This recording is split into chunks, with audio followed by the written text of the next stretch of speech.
All right, you guys, we're giving you everything you need to know about wide receivers, about the routes, which receiver means X, Y, Z, all the things that you didn't know about. We're breaking those down. So make sure y'all stay tuned for this one. Well, hello, who's next?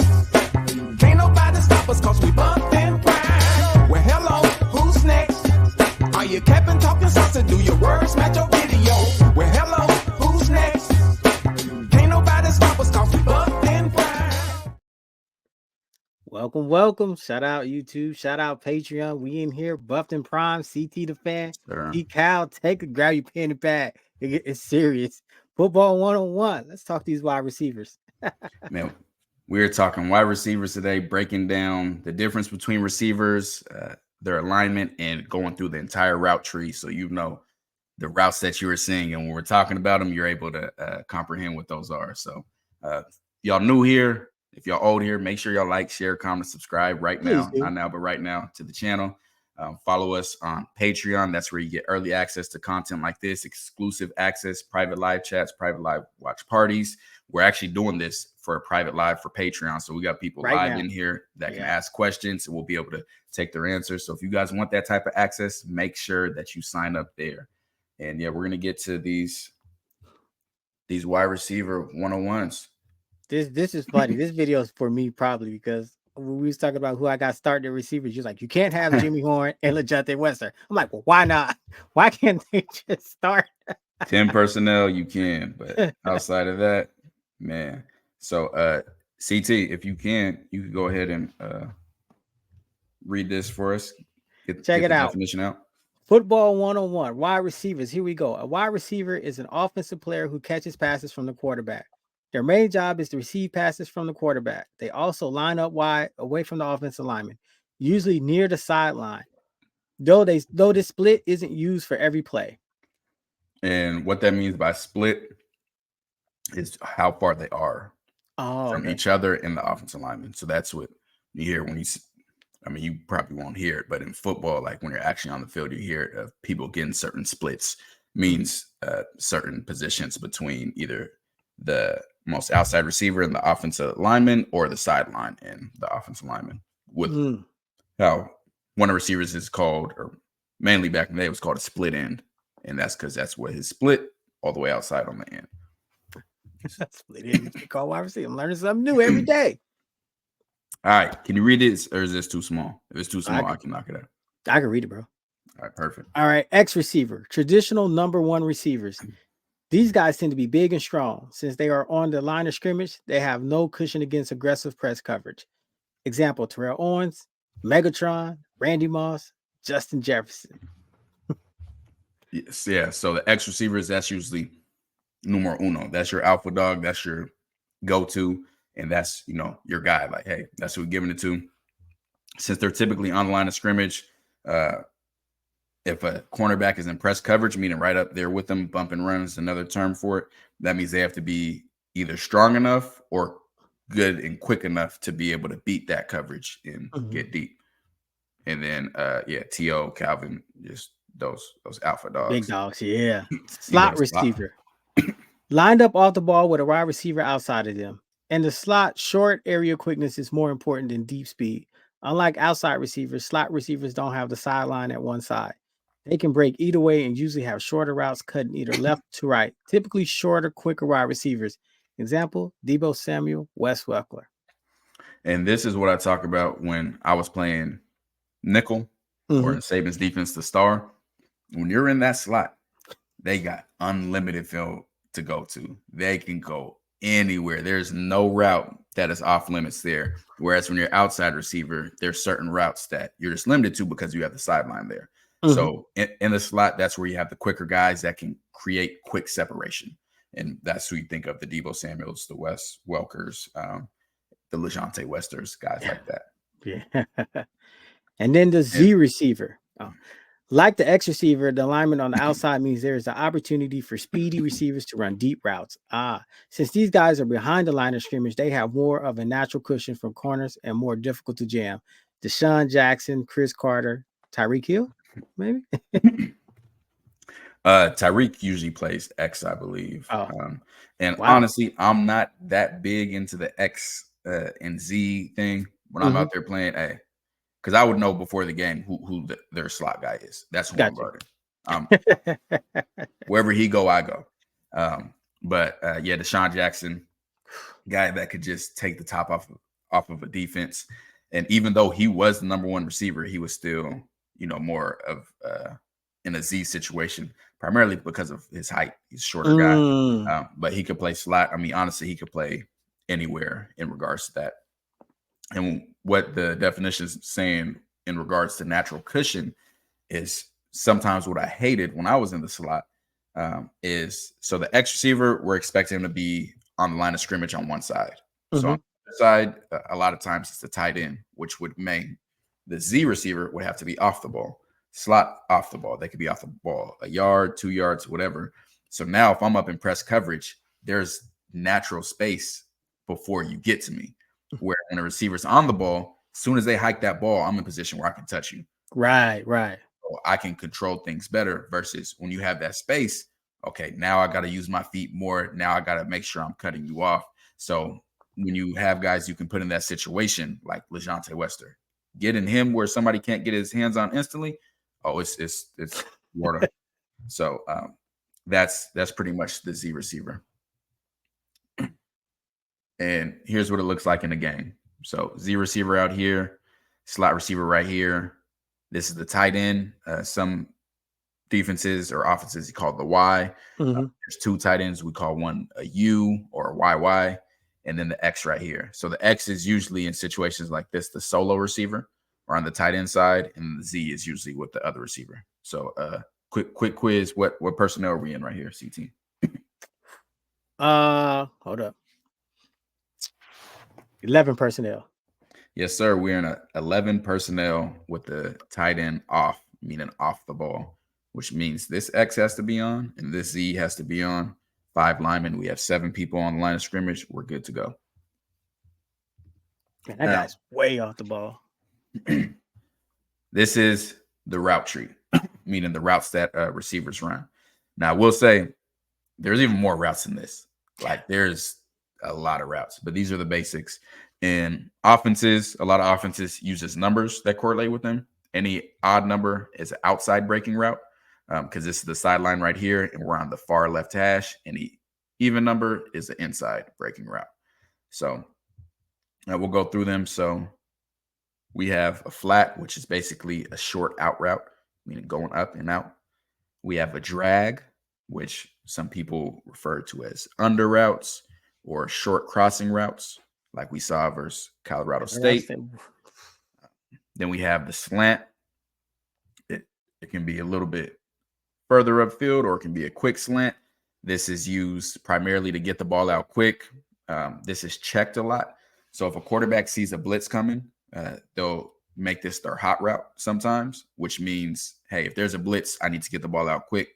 So if this guy was originally running a corner route, I know he's not going to be able to run a corner route because I'm not going to have enough time. So let me check to something shorter so I can get him the ball quick. Then we have, this is a hitch, a curl, a hook, called a whole bunch of different things. Now, this is typically a little bit deeper, but it's breaking outside versus the hitch breaking inside. And this is a comeback. Then we have a dig or in route. We have an out route. We have a corner route, which is what his name says. You're going straight and then running to the corner. The post route, for those that don't know, you're running straight and you're going to the field goal post. That's basically what a post means. You're aiming for the field goal post. And then we have the famous 9 route, which is a go ball or a fade. Now, there's little different nuances as far as the go and the fade, but that's the main with those. You got any questions on these? Anybody in the chat got any questions on these before we move forward? Yeah, this is why I'm not good at Madden. I feel like go this way, go that way. All right. It's important to know the routes and know what they're good against, especially for a quarterback when they're in a situation that they can do what's called hot routes, meaning change the routes. So we talk about cover 2 a lot on this channel. Cover 2 is, let me get this drawn up real quick, where we'd have a deep safety here, we'd have a flat player here, We have a hook curl here. Don't worry. When we get to the zone football 101, I'll explain these all a lot more depth. So that's what cover 2 typically looks like. So let's say a quarterback had a corner route called, but he says, hey, this looks like cover 2 to me. Mm-hmm. I'm going to do a hot route and change it to a post because that post will go to the weakness of their defense versus the corner route is really going to the strength of their defense. So that's why it's important to understand the routes and know, which ones are strengths against certain and which ones are weaknesses against the others, because then you're able to utilize those to your strengths and your team strength. Yeah, I'm kind of understanding why you said like it's important for the linebackers to understand that, be able to feel for the route, like and have an understanding, because like you playing the zone and like he's like, okay, well I know. Yeah, Exactly. that makes a lot of sense, man. I can see it now. Like I can tell you some populars right now. A lot of times, if I get, this isn't showing the formation, but say there's 2 receivers over here. Mm-hmm. If I'm getting a flat from this number 2 receiver, a lot of times that means the number 1 receiver is going to be running something behind me. So he might be running a dig. He could be running a slant. So if I'm covering this number 2 receiver, or if I'm in a zone, I'm not going to be too quick to come downhill on this flat because I know they're trying to get something behind me. So when you understand how spacing works, how the field works, how offenses work, that helps you as a defender being able to be ready for, what the offense is doing. So it's less looking to see what they're running and more feeling like, okay, I see him still going vertical. Mm-hmm. So if he's still, if we're at 10 yards and he's still going vertical, it's not a slant. That's already out. It's not a drag. That's already out. It could be one of these. If he's in the slot, comebacks rarely ever happen in the slot. Mm-hmm. So I'm going to cancel that out. It could be an out route. It could, you're just, as the play goes, you're slowly just eliminating possibilities until you can, get to the right one. So, getting this perspective of it and seeing it, it's like you feel bad when you're like, oh man, this player got burnt or that player got burnt, because like it's really on all 11. Because one person not doing their job can make the whole and that's crazy. Unless it's just straight man coverage, there's a lot more that goes into it. So now we're gonna show. Sorry for this first play being so blurry, but now we're gonna show these routes in action, so you can actually see what these routes look like on the field. I'll keep this down here. So we're going to start off with the flat. So just quick out right there. The reason people run this route is to get your playmakers the ball in space so they can make moves and get upfield. It's basically an extended handoff, meaning an extended run play. Instead of handing the ball off to your running back right there, Colorado struggled in the run game last year, so they would throw quick routes like that flat out to the receivers so they could get those yards you'd expect a running back to get, because it's a high percentage throw. They're right there. They should catch it and they can get upfield.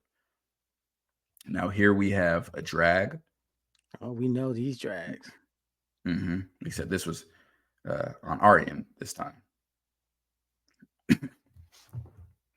Here's a hitch. We know these hitches.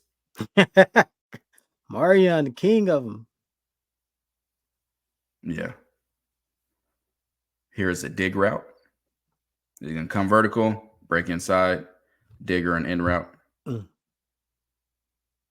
Here's a slant. You're going to want to beat your defender inside. So get vertical, beat him inside. Beat him inside. That's a good slant route. Now we have an out route. And he runs this at about 10 yards.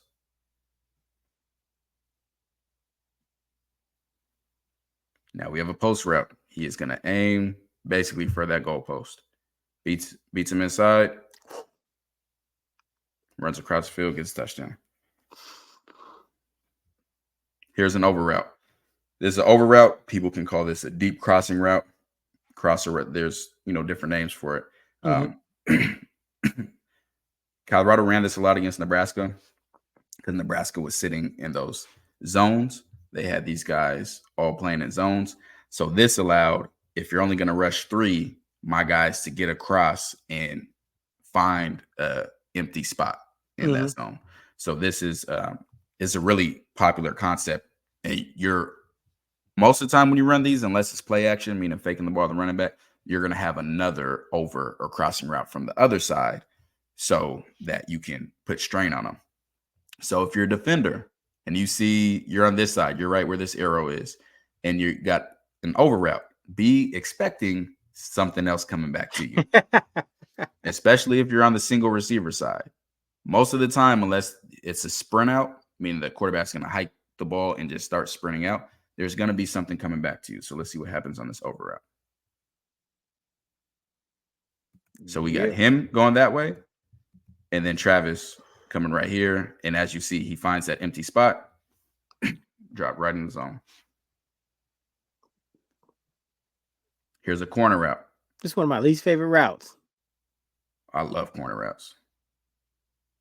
I hate when my team throw these corner routes. Like, all this field, why we go to that corner for that? And it's because most man coverage teams play inside leverage. So his job is to stay on his inside shoulder. So they're playing man coverage right here. He has this deep part of the field. That makes sense. He's in man. He's in man. He's in man inside leverage. And he's in man. So I have these two defenders inside, nobody outside. So this is a route where you can run away from your man. And that's exactly what happened with a perfectly thrown ball. That was money in the bank. Now, this is a comeback route. So the goal for this route is to make it look like a fade, make it look like a go route. Because then once you do that, the defensive back typically plays a lot further off of you or gets into a full sprint, and you're able to shut it down and come back and break to the ball. Now, he isn't thrown right here, but you can see the separation he creates right there. Yeah, if he needed first down, he sure got it. And then we have a fade route or go route where you want to get either your big receivers that are good at jump balls or your fast receivers. You catch them in a one-on-one situation, meaning on that island. He's guarding him, no help. I want to see who's the better athlete, my guy or your guy. And I'm going to give him a shot. Throws it deep. Gets on top of him, stacks him. And that's a catch. And just to talk about stacking, since this is the wide receiver, in order to run successful go routes, you do not have to be the fastest person on the field. That's not. Jerry Rice was probably never the fastest person on the field. And if you look it up, he has the most deep touchdown catches in NFL history. I think over 50 yards. He has the most. And that's because when you get to this point right here, what this receiver's goal is to get on top of this cornerback and then get in front of him. Once in front, we call that stacked. There's nothing that the cornerback can do. This receiver will completely control the route as soon as he gets him stacked. And we'll be able to see that here, right there. He has him stacked. Now he can control the route. And what I mean by control it is he can run full speed to the ball if he wants to, and he has no way of getting back on top. Or, and you'll see receivers do this, if the ball's underthrown, he can put on the brakes. And when he puts on the brakes, it's going to cause this cornerback to run into him. And then you get a pass interference. Ow. So once you get him stacked, you control every aspect of the route. And he makes that catch there. That's a win-win for the receiver. Make the catch or get the PI. Absolutely. Now, this is another variation. Like I said, there's a ton of different routes, a ton of variations that you can have. But this is another variation. This is called a back shoulder fade. For me, in my football lifetime, this was made famous with Michael Crabtree and Mike Leach at Texas Tech. That's the first time I was really seeing it blow up, was that back shoulder fade. So we just showed how you want to put your guys in space and run past them. Now, during a route, and we'll go back to this one right here. During a route, a cornerback, and in case you guys don't know, I played. Anybody new watching on YouTube, I played. This ain't no scrub talking. But go watch our other videos. So as a cornerback right here, like I talked about with the route tree, you're mentally eliminating what routes are possible. If this receiver right here, were to run a post like this, he would have tried to beat this cornerback inside, try to get inside and then run a post. If he was running, honestly, any in-breaking route, he would have did what we call a stem, which is when the wide receiver tries to move their spot to get a better leverage so that they're in better position to break inside and be open. So as this route is going, longer it's going, this receiver says, hey, I see he's running fast downfield. I'm assuming it's a go route. I'm going to try to run and cut him off so that he doesn't get stacked. So now that that's in the cornerback's head, that's all he's thinking about is, hey, let me get to the top of this route so that I can cut him off. And really good cornerbacks do that all the time. So now the back shoulder fade is the counter to that. So now, hey, I know he's trying to cut me off. He's going to try to get in front of me because he thinks I'm running a fade. So what we do instead is we throw the ball behind him.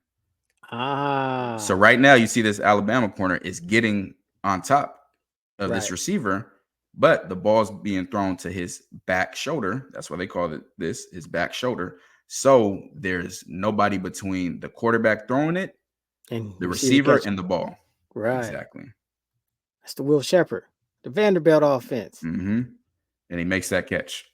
And those can be just absolutely deadly. Like back shoulder fades can be so tough to guard, especially if you have a really fast receiver, because you have to respect the go route. Otherwise he'll run right past you.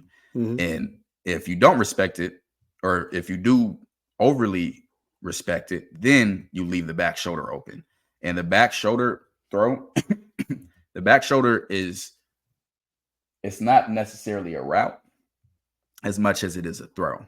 Now, a lot of times they'll call it, like sometimes it's an option. It's, hey, they'll say, hey, if he beats you on top, then convert it to a back shoulder. If you feel like you got good leverage on him, and I'll show, like right here, if he's a 4-2 receiver, they're not going to back shoulder this. They're going to say, hey, he's even, he's leaving. Even means I'm leaving. Yeah, hey, if he's even, I'm leaving. If he's on top like this, then we're going to hit it to the back shoulder. So all of this is really done mainly by the quarterback, because the quarterback is essentially what we call throwing him open, meaning putting the ball in a spot to where he becomes open. And that's what we get right here. Ooh, that's nasty. That back shoulder fade is nasty. It's a tough one to guard, man. It's a tough one to guard, and can be deadly and annoying. So those are the basics of wide receivers football 101. That's going to completely up your knowledge, so you understand what's going on at wide receiver, the differences in the wide receivers, the types of routes. It's going to make you the person of the hour at the barbecues. I'm telling you. You go in and you tell someone the difference between a fade and a back shoulder fade, man, they're going to love you. Absolutely going to love you. So they're like, hey, come coach Little League team. Yeah, come on. So there's a lot more nuances and stuff like that, but just getting everyone familiar with this so you can understand the game better and then enjoy it better while you're watching.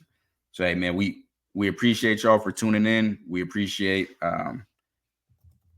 you guys just watching the Football 101. CT, tell them about Patreon. Tell them they got to like and share and subscribe. Hey, man, appreciate you guys. Patreon, you guys in here with us while we're recording this. So you got to get on Patreon, man. We got 3 tiers. Search Buff and Prime on the Patreon app. The description, the link's in the description below. Man, when it hits YouTube, make sure you like, share, comment, subscribe. Search Buff and Prime on all social. Look, we in here. Everything. And